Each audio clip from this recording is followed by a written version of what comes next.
तो यहां से आज शुरू करना है बराबर ना। Theorem of perpendicular axis, parallel axis theorem का डेरिवेशन कंप्लीट हुआ था लास्ट लेक्चर में।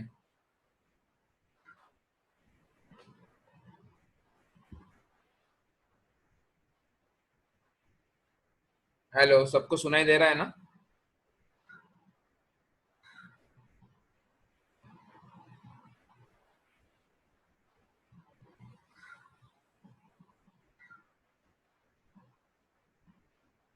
तो मैंने ये डायग्राम तुम लोगों को ड्रॉ करके रखने के लिए बोला था, याद है ना? ये पढ़ पढ़ के भी रखो और ड्रॉ भी करो, ऐसे बोला था। क्योंकि ना प्रूफ में ना डायग्राम लगता ही है हमेशा। मैंने ऑलरेडी ये बताया है, बोर्ड्स में ये थ्योरम प्रूव करने के लिए आते हैं। और ये मैं तुम लोगों को 11th में भी समझाता था।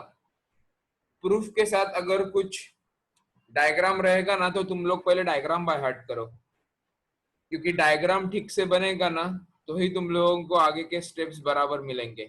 अगर तुम लोगों ने डायग्राम बनाते समय ही कुछ सिंबल का मिस्टेक किया तो गड़बड़ हो जाती है आगे। तो पहले तो हम लोग ये जो डायग्राम दिख रहा है उसको डिस्कस करते हैं। और ये 3D है, एक्स वाई जेड तीनों है। मैं एक व्हाइट स्क्रीन शेयर करता हूँ, व्हाइट बोर्ड।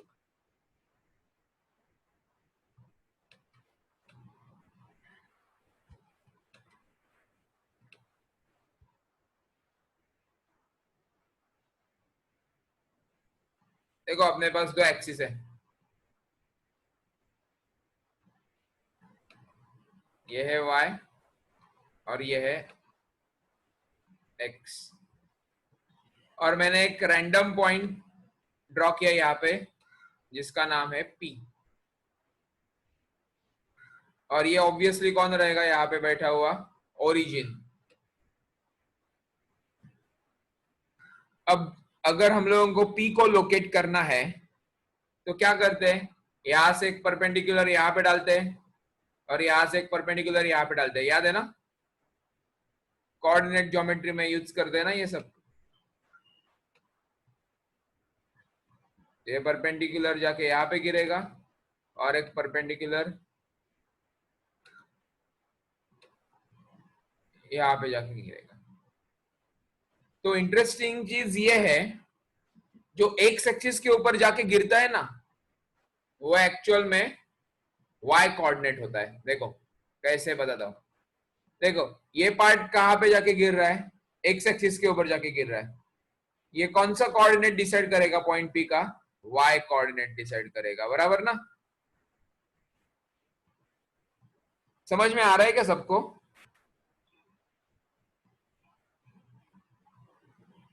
या नहीं?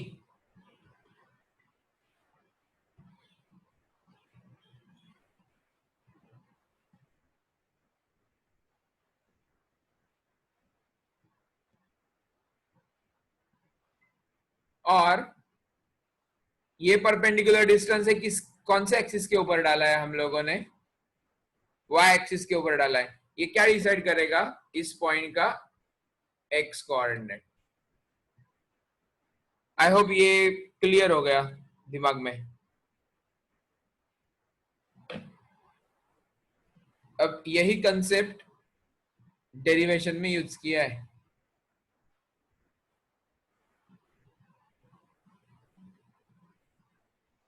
देखो, ये पी पॉइंट दिख रहा है, यहां से वाई एक्सिस के ऊपर एक परपेंडिकुलर डाला है, उसको नाम क्या देंगे? एक्स। पी पॉइंट से एक्स एक्सिस के ऊपर परपेंडिकुलर डाला है, ये जो डिस्टेंस रहेगा ये क्या डिसाइड करेगा? वाई। कुछ समझ में आया?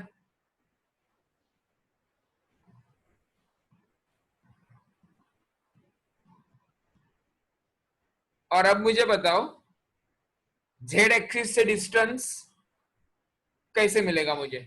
एक्स के लिए वाई हो गया, वाई के लिए एक्स हो गया, तो जेड के लिए कैसे डिस्टेंस फाइंड आउट करूंगा? मतलब पी का जेड एक्सिस के साथ कितना डिस्टेंस हो रहा है वो कैसे मेजर करूंगा?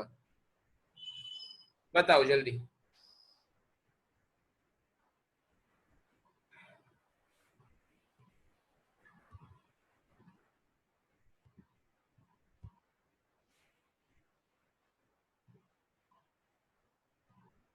क्वेश्चन नहीं समझा क्या?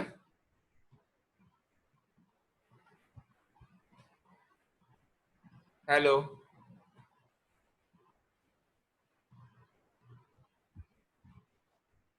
जेड इज ऑर्थोगोनल, नहीं सारे के सारे ऑर्थोगोनल ही है नीरज, एक्स वाई जेड आपस में परपेंडिकुलर होते हैं। प्रमोद क्या बोल रहा है? पी को ओरिजिन से ज्वाइन करो, बराबर।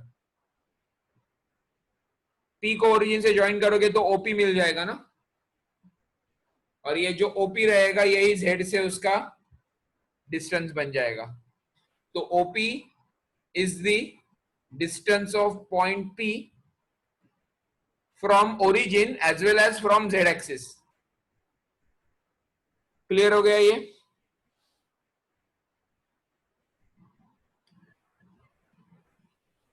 तो जब मैं पीएन डेरिवेशन में जब पीएन आएगा तो पीएन के जगह पे हम लोग एक्स सब्स्टिट्यूट करेंगे। ये देखो, पीएन के लिए एक्स सब्स्टिट्यूट करेंगे, पीएम के लिए वाई सब्स्टिट्यूट करेंगे, और ओपी रहेगा उसके लिए हम लोग जेड सब्स्टिट्यूट कर सकते हैं अगर जरूरत पड़े तो। जरूरी नहीं है ओपी मतलब हमेशा जेड ही डालते बैठेंगे, लगेगा तो यूज कर सकते हैं, ऐसे बोल रहा हूं, जरूरत पड़े तो।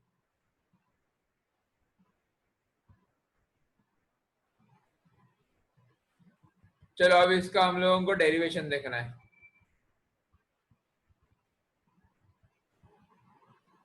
और वो डेरिवेशन से पहले ये सब पढ़ लो, यहां से लेकर यहां तक, अभी जो हम लोगों ने डिस्कस किया ना, इसलिए मैंने डायग्राम ऑलरेडी बनाने के लिए बोला था, क्योंकि अभी मैं फिर से स्क्रॉल अप नहीं कर सकता डायग्राम दिखाने के लिए। ये पढ़ लो जल्दी, हाईलाइट किया हुआ पढ़ लो।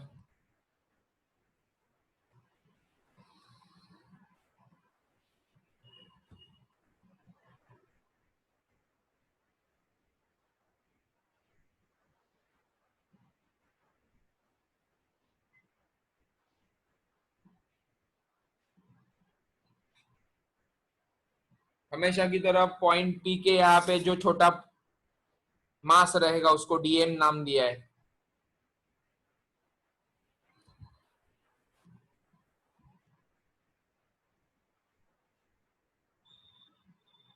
मास एलिमेंट मतलब ही छोटा पार्टिकल। पॉइंट पी का मास या पॉइंट पी के यहाँ पे जो पार्टिकल बैठा है उसका मास बहुत कम है, इसलिए डीएम यानी मास एलिमेंट।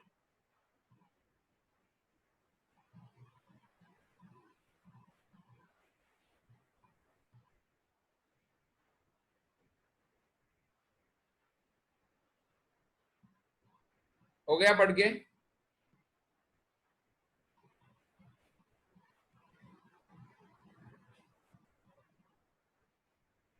हेलो,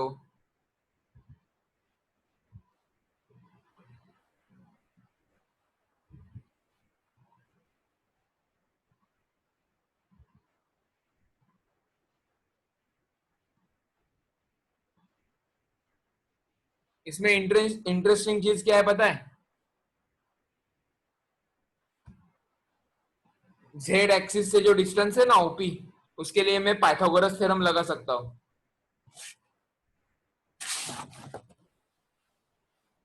देखो ये लाइन जो है ना, यहां से दी respective perpendicular distances of point M from x, y and z axis will be y, x and square root of y square plus x square.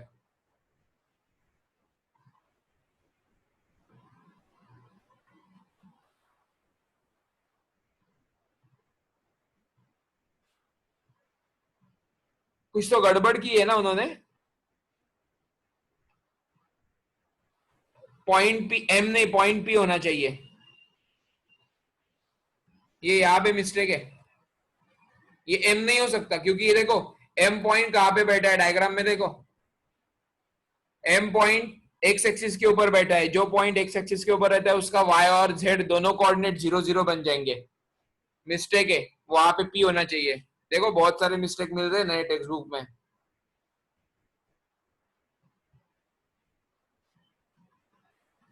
ये बाद में तुम लोग खुद का PDF का फाइल रहेगा ना, उसमें चेंज कर लो, ये इरेज करो या उसके ऊपर हाइलाइटर का इस्तेमाल करके M हटा के P कर दो, नहीं तो गड़बड़ हो जाएगी। ये P होना चाहिए।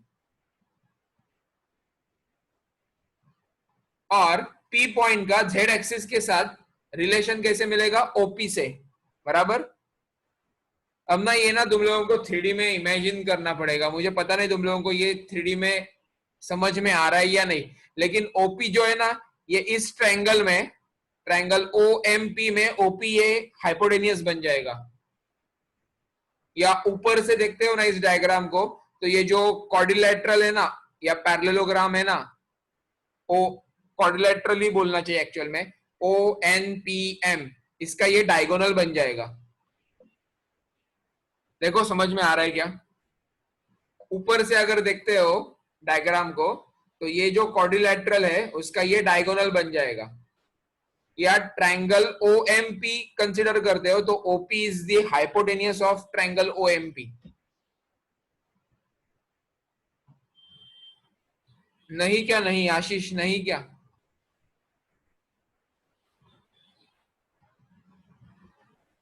तो OP का square must be equal to PM का स्क्वायर प्लस MO का स्क्वायर, राइट? Pythagoras theorem.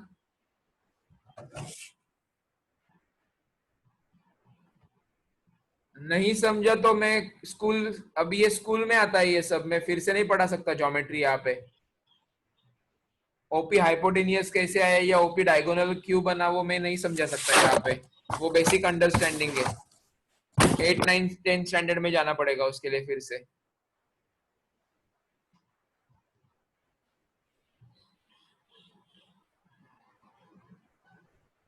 तो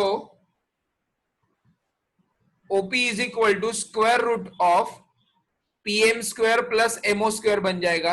अब PM का स्क्वायर मतलब कौन हो गया? Y का स्क्वायर। मुझे बताओ, ये NP अगर X है तो OM कितना होना चाहिए? X होना चाहिए। जल्दी जवाब दो। इसलिए मैंने स्टार्टिंग में पैरेललोग्राम बोला था, याद है? पैरेललोग्राम मतलब सामने वाले साइड्स पैरेलल और इक्वल रहते हैं।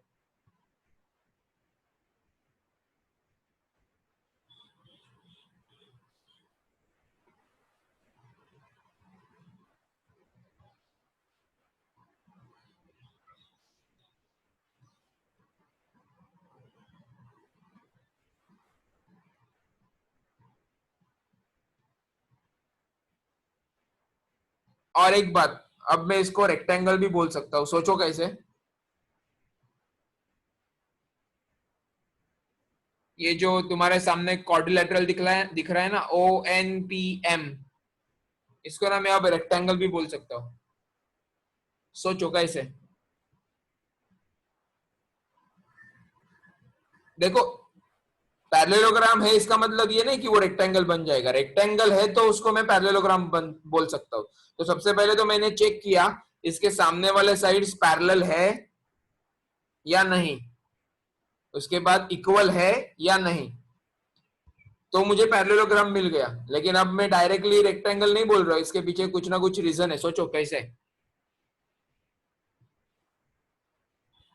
नहीं, अपोजिट साइड्स आर पैरेलल, ये पैरेललोग्राम की प्रॉपर्टी होती है। रेक्टेंगल की और क्या स्पेशल प्रॉपर्टी है? रेक्टेंगल में तो होंगे ही। देखो तुम लोग ना क्रोनोलॉजी समझो, मैं सारे स्क्वायर और रेक्टेंगल को पैरेललोग्राम बोल सकता हूँ, ठीक है? लेकिन every parallelogram is not a rectangle और नॉट स्क्वायर। एग्जैक्टली 90 डिग्री वाले एंगल है सारे। देखो P से हम लोगों ने यहां पे परपेंडिकुलर डाला है तो N कितना हो गया? 90 डिग्री। P से हम लोगों ने M के ऊपर परपेंडिकुलर डाला है तो ये भी हो गया 90 डिग्री। अब फिर से ऊपर से नीचे ऑब्जर्व करो तो ये OM और ON ये भी 90 डिग्री होने चाहिए, क्योंकि X और Y एक्सिस के बीच में 90 डिग्री एंगल होता है। तो क्वाड्रिलेटरल के सारे अंदर के एंगल्स का एडिशन 360 होता है, उसमें से ये 90 हो गया, ये 90 हो गया, ये 90 हो गया, तो P को भी 90 होना पड़ेगा, तो ही उसका एडिशन 360 होगा। तो सामने वाले साइड्स इक्वल है, पैरेलल है, और अंदर के सारे एंगल्स 90 डिग्री है, तो ये पैरेललोग्राम रेक्टेंगल बन जाएगा ना अपने आप। आई होप ये क्लियर है सबको।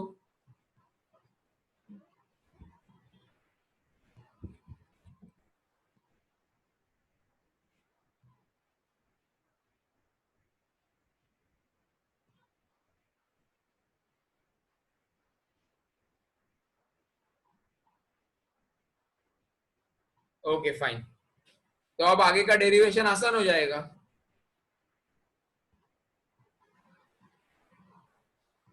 देखो यहां से यहां तक पढ़ना है, समझ में आता है क्या? देखो आई एक्स से लेकर यहां तक, इसका डेरिवेशन बहुत आसान है, बहुत मतलब 3 स्टेप का डेरिवेशन है। सिर्फ डेरिवेशन के पहले बाकी का सब लिखना पड़ता है डायग्राम ड्रॉ करके, कि एक्स एक्सिस, पी से एक्स एक्सिस तक का डिस्टेंस वाई है, पी से वाई एक्सिस के ऊपर का डिस्टेंस एक्स है, ओपी मतलब जेड एक्सिस का डिस्टेंस है, और वो square root of Y square plus X square है। पी पॉइंट के यहाँ पे छोटा मास एज्यूम किया है, जिसको हम लोग डीएम से दिखाएंगे। ये सब लिखने में ही टाइम चला जाता है, बाकी का डेरिवेशन में कुछ दम नहीं है इसके।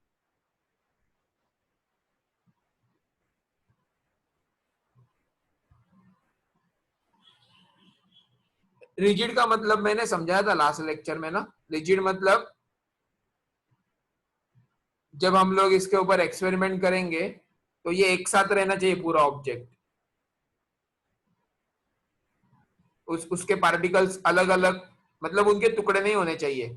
अगर मैं किसी ऑब्जेक्ट को घुमा रहा हूँ, फॉर एग्जांपल फैन अगर घूम रहा है, तो फैन के ऊपर के सारे पॉइंट्स जो है या सारे पार्टिकल्स जो है वो एक साथ ही घूमने चाहिए ना,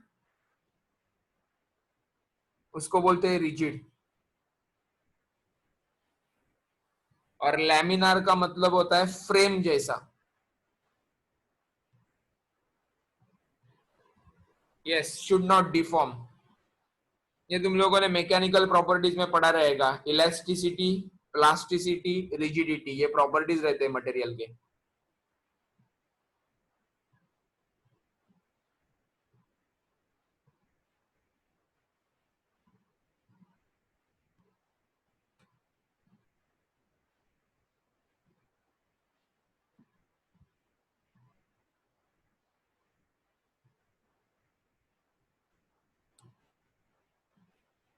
तो ये समझा क्या?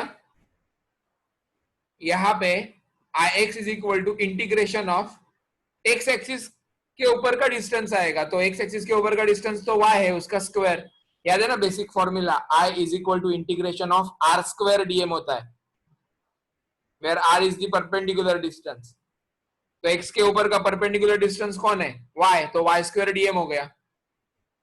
y के ऊपर का परपेंडिकुलर डिस्टेंस कौन है?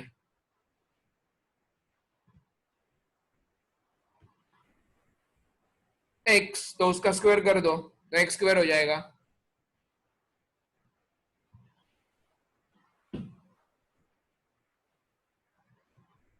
और z के ऊपर का परपेंडिकुलर डिस्टेंस मतलब OP का स्क्वायर, और OP का स्क्वायर क्या है? X square plus Y square by Pythagoras theorem, और बाहर डीएम तो है ही सबके। तो इसको क्या करोगे, पहले डीएम को वाई स्क्वायर के साथ मल्टीप्लाई करोगे, ये स्टेप मिलेगा। बाद में डीएम को एक्स स्क्वायर के साथ मल्टीप्लाई करोगे, ये स्टेप मिलेगा। तो ये क्या बनता है? वाई स्क्वायर डीएम, ये क्या ऊपर लिख के रखा है आई एक्स, एक्स स्क्वायर डीएम क्या बनता है? आई वाई। तो ये हो गया आई एक्स और ये हो गया आई वाई, तो आई जेड का फॉर्मूला क्या बन जाएगा? आई एक्स प्लस आई वाई। अब देखो, z के लिए मुझे x और y की जरूरत लगती है, और x y z ये ऑर्थोगोनल है, मतलब एक दूसरे को परपेंडिकुलर, इसलिए इस एक्सिस का, इस थ्योरम का नाम बन जाएगा परपेंडिकुलर एक्सिस थ्योरम, नहीं तो थ्योरम ऑफ परपेंडिकुलर एक्सिस, कुछ भी बोल सकते हो। क्लियर हो गया ये? जल्दी बताओ।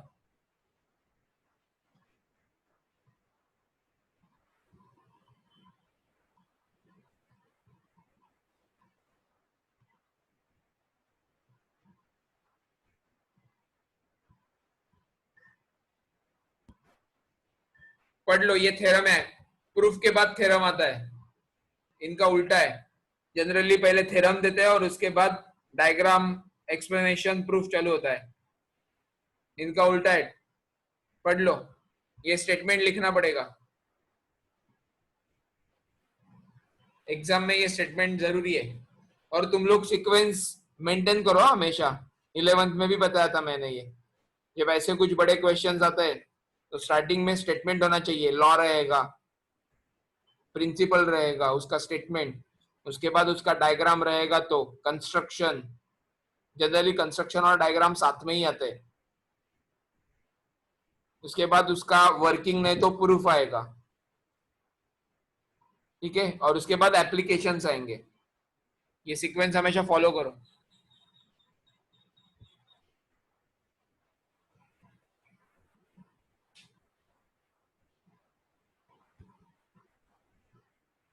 आशिष, कोणता पार्ट तुला परत पाहिजे?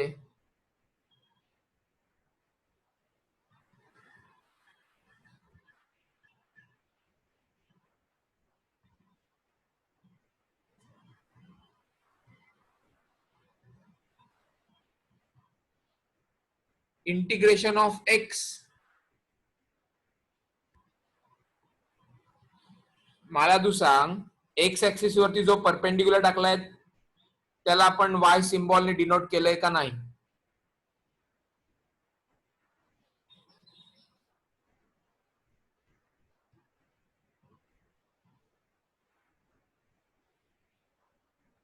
आणि वाय ऍक्सिस वरती जो परपेंडिक्युलर टाकलाय त्याला एक्स सिम्बॉलने डिनोट केलंय की नाही?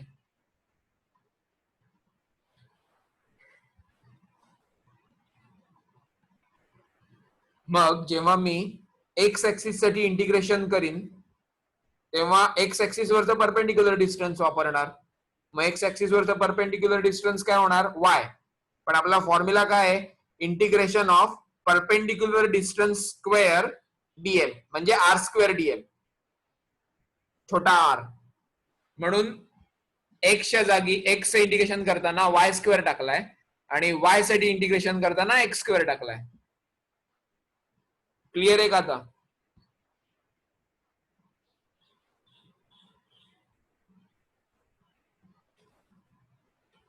ओके, चलो थ्योरम पढ़ के हो गया बाकी के लोगों का? क्या थ्योरम आसान है ना, जेड के लिए करना है तो आई एक्स और आई वाई, मतलब बचे हुए दो एक्सिस का एडिशन करो मोमेंट ऑफ इनर्शिया का.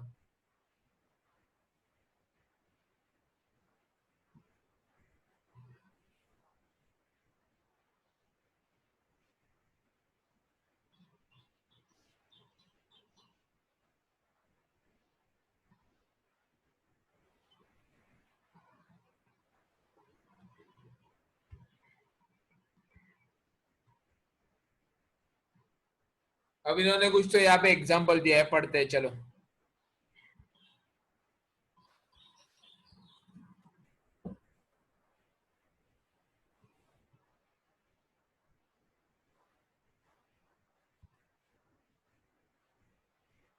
पहला पार्ट आसान है, पढ़ लो ये पूरा एग्जाम्पल. नहीं समझ में आया तो ही पूछो, मुझे नहीं लगता इसमें कुछ डिफिकल्टी आएगी. उन्होंने तो पाई स्क्वायर की वैल्यू भी 10 यूज करो ऐसे दिया है डायरेक्ट. देखो पाई की वैल्यू 3.1415 वो चालू ही रहती है ना, तो उसका स्क्वायर करोगे तो 9 पॉइंट समथिंग मिलेगा. तो उन्होंने वो कंफ्यूजन दूर किया है या गड़बड़ हटाने के लिए पाई स्क्वायर आया तो डायरेक्ट 10 का इस्तेमाल करो दिया है. देखो ये जरूरी होता है, हाँ, ऐसे देना, ऐसा प्रोवाइड करना, नहीं तो प्रॉब्लम हो जाएगा.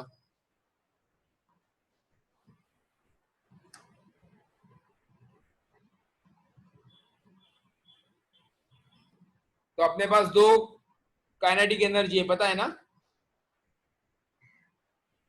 एक ट्रांसलेशनल है और एक रोटेशनल है.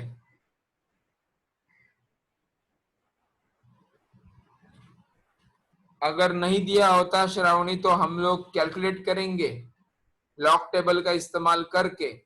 3.14 का स्क्वायर देखो लॉग टेबल में, दैट्स इट.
सर नहीं समझा विनायक, क्या नहीं समझा वो तो बताओ,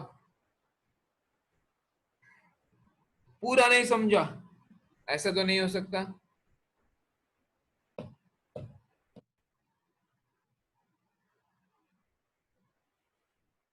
हेलो।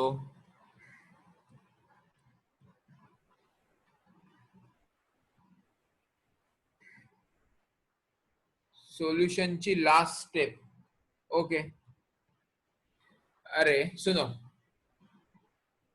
याद, चलो अब मैं एरो से दिखा रहा हूँ, वो स्टेप चेक करते जाओ, उसमें कुछ प्रॉब्लम रहेगा तो देखो। ये हम लोगों ने डिस्क के लिए ऑलरेडी ये डिराइव करके रखा है, याद है क्या? Half M R square disc के लिए आता है, शायद लास्ट लेक्चर में ही किया था हम लोगों ने डिस्क के लिए डेरिवेशन। वो बहुत बड़ा फॉर्मूला आता है, देखो, मास अपॉन सरफेस एरिया वगैरह किया था सब, उसके एंडिंग में ये आंसर मिला था हम लोगों को, half M R square, last lecture में ही किया था। अब रोटेशनल काइनेटिक एनर्जी का फॉर्मूला क्या है, डिराइव किया था हम लोगों ने, ये लास्ट टू लास्ट लेक्चर में किया था, हाफ आई ओमेगा स्क्वायर,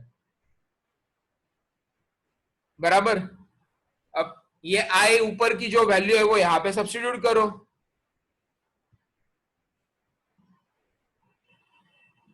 समझा क्या ये स्टेप? और ये जो ओमेगा स्क्वायर है, ओमेगा मतलब क्या रहता है? एंगुलर फ्रीक्वेंसी, एंगुलर वेलोसिटी, नहीं तो एंगुलर स्पीड, उसका रिलेशन क्या रहता है?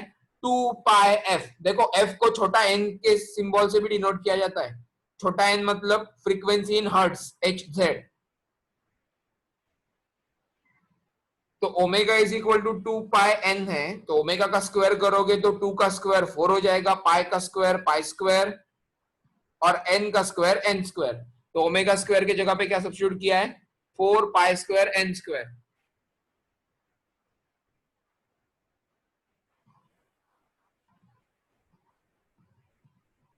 ठीक है। अब ये देखो, 2 2 जा 4 हो गया, ये 4 और ये 4 कैंसिल हो जाएगा, पाई स्क्वायर के लिए 10 यूज करने के लिए बोला है, मास बचा है और रेडियस का स्क्वायर बचा है और एन का स्क्वायर बचा है, तो यही तो कॉपी किया है नीचे, देखो एम बचा है, एम को कॉपी किया, पाई स्क्वायर को कॉपी किया, आर स्क्वायर और एन स्क्वायर से स्क्वायर कॉमन निकाला। तुम लोग ये पाई को भी इसके अंदर डाल सकते हो, तीनों का स्क्वायर हो रहा है ना, आर का भी स्क्वायर है, पाई का भी स्क्वायर है, एन का भी स्क्वायर है, और ऊपर के वैल्यू सब्स्टिट्यूट किए, नीचे देखो सब दिया हुआ है। डायमीटर 50 सेंटीमीटर, तो रेडियस कितना बन जाएगा? 25 सेंटीमीटर, और सेंटीमीटर टू मीटर कन्वर्ट करोगे मतलब 0.25 मीटर, आ गया ये नंबर 0.25।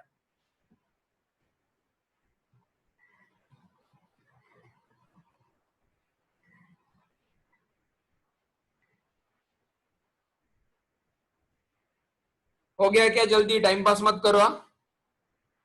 एक तो सीधे सीधे स्टेप समझ में नहीं आ रहे तुम लोगों को।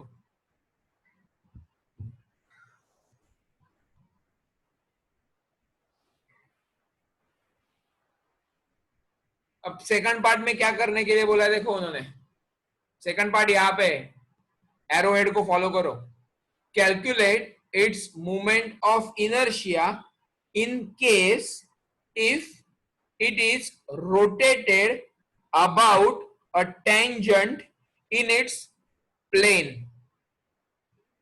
अब इसके लिए मैं डायग्राम ड्रॉ करता हूं, उन्होंने दिया है फिर भी मैं डायग्राम ड्रॉ करता हूं, मतलब तुम लोगों को समझ में भी आएगा ये।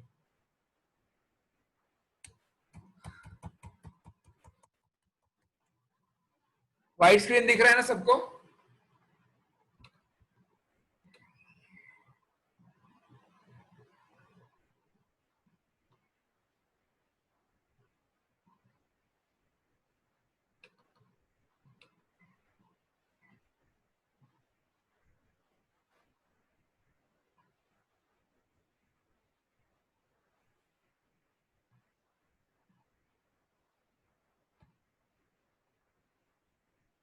ये अपना जेड एक्सिस,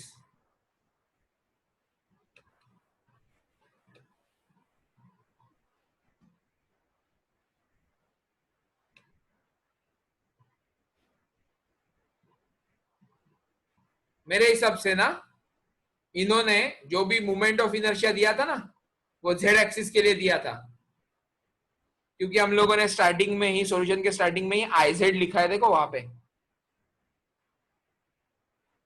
अब इस रिंग को टेंजेंट ना मैं बहुत अलग अलग जगह पे ड्रॉ कर सकता हूँ, इन्फाइनाइट टेंजेंट ड्रॉ कर सकता हूँ इन शॉर्ट। लेकिन वो जो टेंजेंट्स रहेंगे ना, उनके भी दो टाइप बन जाएंगे। एक रहेगा उस प्लेन के अंदर का टेंजेंट, मतलब विद इन दी प्लेन, और दूसरा रहेगा प्लेन को परपेंडिकुलर वाला टेंजेंट। देखो दोनों में समझाता हूं यहाँ पे। मुझे बताओ रिंग का प्लेन कौन सा है? ये वाला है, 3D में इमेजिन करो। ये रिंग का प्लेन है। अरे जल्दी बताओ, समझ में आ रहा है या नहीं?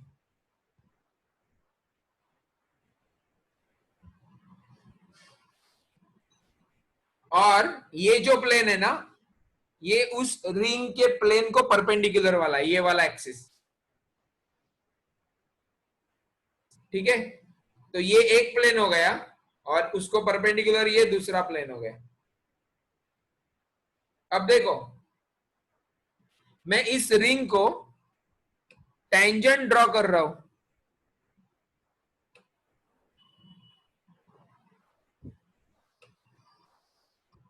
ये टेंजेंट ही है ना उस रिंग को, और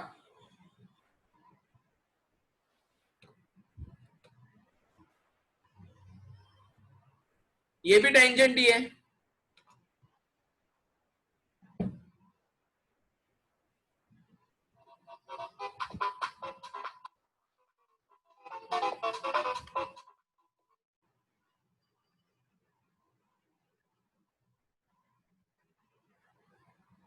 हेलो, मेरी आवाज सुनाई दे रही है? हेलो।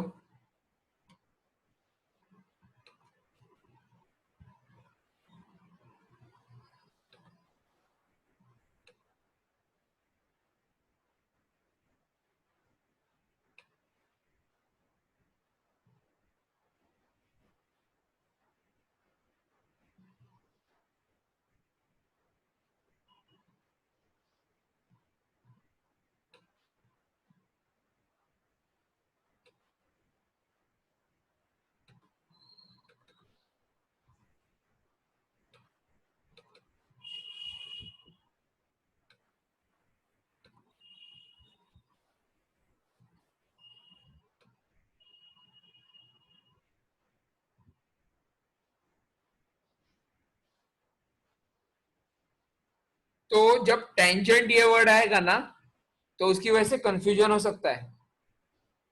तो टेंजेंट कैसा है वो भी बताना चाहिए, मतलब प्लेन के साथ है, मतलब उस प्लेन को पैरेलल है, या उस प्लेन को परपेंडिकुलर है, वो भी हम लोगों को चेक करना पड़ेगा।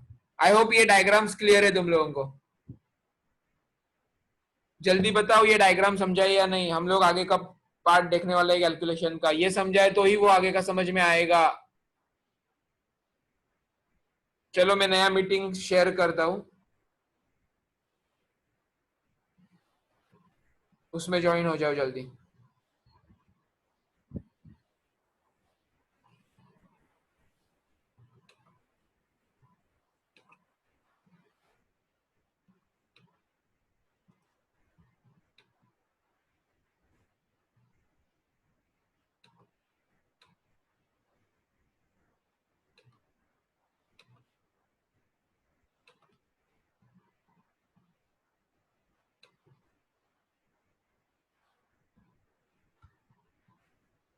यहाँ पे ही मैंने चैट बॉक्स में ही देखो शेयर किया है, कॉपी पेस्ट करके रखो ये। जल्दी कॉपी पेस्ट करो, देखो चैट बॉक्स में शेयर किया है मैंने।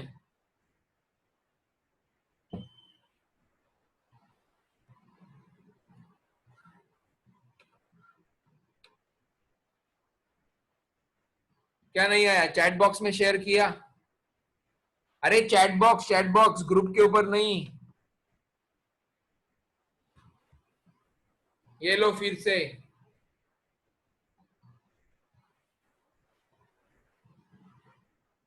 ये कॉपी करके रखो, चाहे तो ग्रुप के ऊपर शेयर करके रखो। मैं ये मीटिंग एंड कर रहा हूँ।